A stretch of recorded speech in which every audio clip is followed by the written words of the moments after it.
Hello grade 12s, we're on our 5th day of exponential functions and we're going to be solving by looking for a point of intersection. I have recorded this video a couple of times and it's giving me a bit of grief, so if you're okay with it, I'm going to record it in 2 halves so that maybe it will record for me.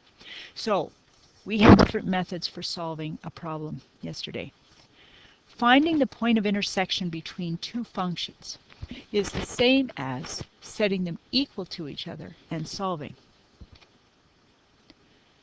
This one, for instance, could be solved algebraically, and if you'll just trust me, it's a little bit of a tricky one. 3x, I'm going to subtract 3 to the x plus 2 from both sides. I'm going to factor out a common factor of 3 to the x.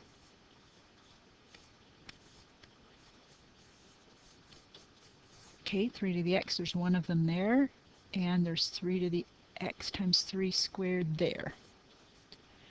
And I'm going to subtract 24 from both sides and tidy up that bracket. 1 subtract 3 squared is 1 subtract 9, which is negative 8. I'm going to divide both sides by negative 8. And my final answer is x equals 1. That's a fine algebraic solution, but not everybody could do that or find that one that you could face.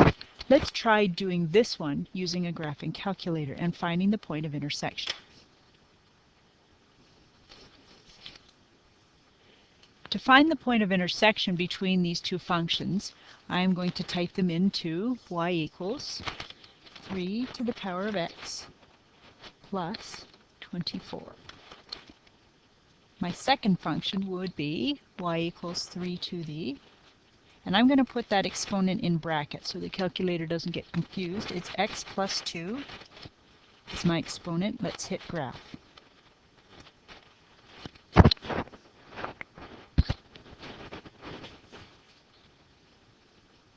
Here's the first one.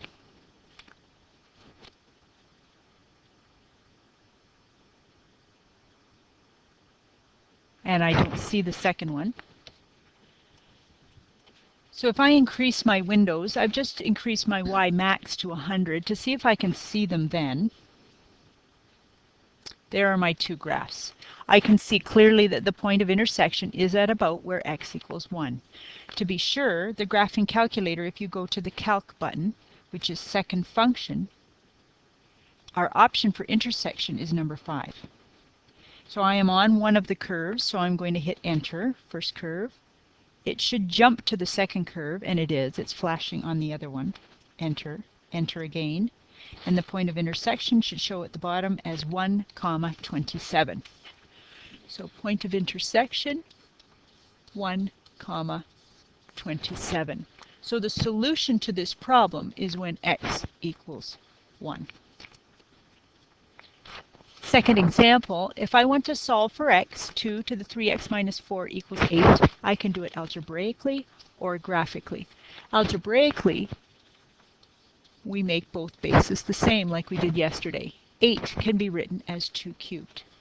So if I have an equation with both bases the same, that means the exponents have to be equal. I'm going to add 4 to both sides, divide both sides by 3. The solution to the problem is x equals 7/3. Let's be sure we can get the same answer graphically. For this problem, I am going to have my first equation as the left side. y1 equals 2 to the 3x minus 4. 2 to the power of bracket 3x subtract 4 bracket. My second function is the line y equals 8. And where they intersect is the solution to my problem. There's my exponential, and there's my line. I can see my point of intersection is a little over 2, but to get the exact answer, I could trace or zoom or get the calculator to find point of intersection. I'm going to do second function calc, 5 for intersection. I am on the curve, the exponential curve. Let's jump to the line so I can hit enter. Enter again. And the point of intersection is 2 1/3, 8.